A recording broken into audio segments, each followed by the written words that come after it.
Latin American leaders meet with President Trump in talks to fight cartels. To eradicate the criminal cartels. Dozens of Iranians in South Florida gather in protest in favor for the ongoing conflict in the Middle East. Breaking news from the Miami Dolphins. This morning, the Tualaia era is over. These stories and more coming up on Newsbreak. Hello, South Florida. I'm Rachel Quendo. And I'm Sara Mallorca. Today is Monday, March 9th, 2026.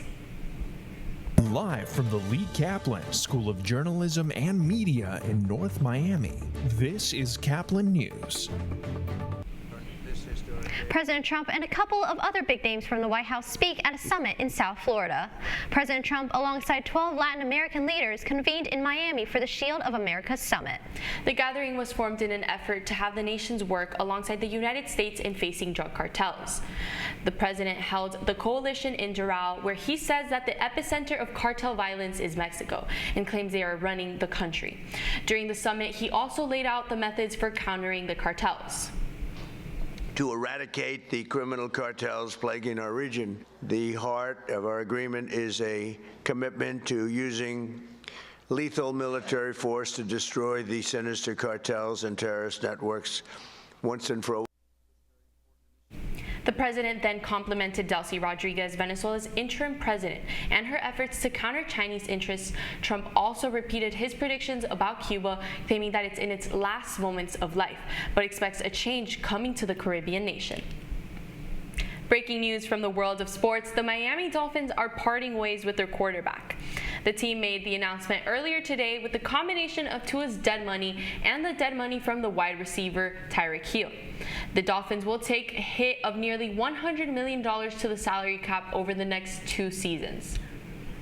As tensions escalate in the Middle East, Iranian protesters gathered in Fort Lauderdale yesterday in support of exiled Prince Reza Khalifa. I attended the event yesterday, and here's what protesters had to say.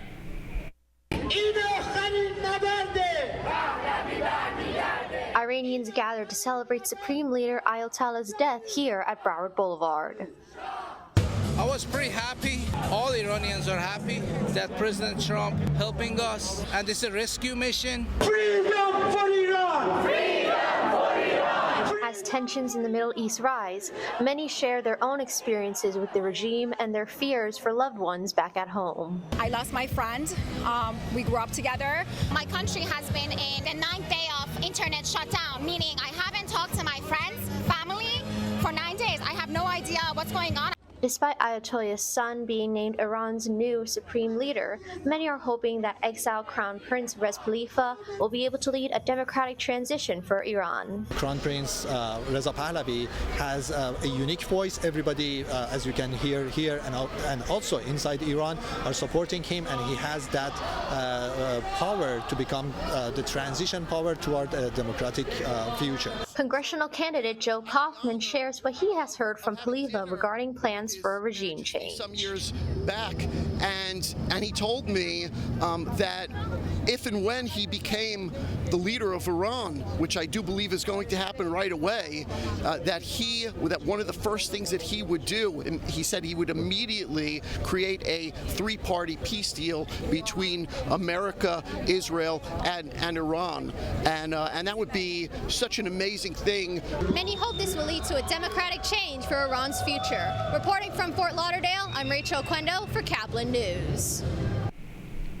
Organizers that I spoke to said they plan on having more protests in the future as military operations continue. A Central Florida nonprofit finds ways to give monkeys and apes a better chance at life.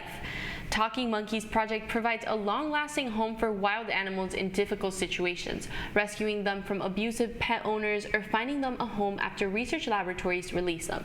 The woman behind the whole operation is Deborah Misati, and after decades of proving this service, she hopes more people may join her in her quest to give South Florida monkeys a better life. The Heat putting together a little bit of a winning streak as they invite the Pistons to town. That's still ahead, and so is this story. Our top fuel dragster will set a car alarm off at the hit of the throttle. Over Gainesville this morning after a weekend of revving engines. Newsbreak will be back in 2 minutes.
Radcliffe Art and Design Incubator is the velocity accompanying the fellow's rudder, as in a boat. Unless there is movement or action, the planned direction is of little consequence. We encourage the creative ideas into action, and from the experience of doing, we critically assess the feedback, adjust, and set out to rediscover the potentialities of an entrepreneurial mindset.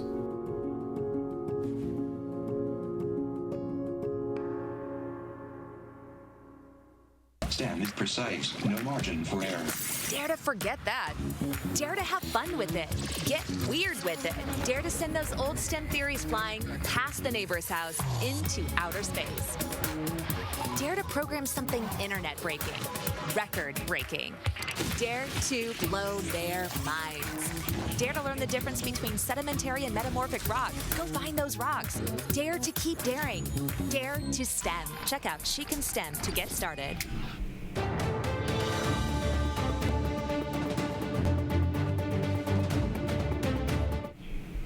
The smell of burning rubber still hanging in the air this morning after Gator Nationals.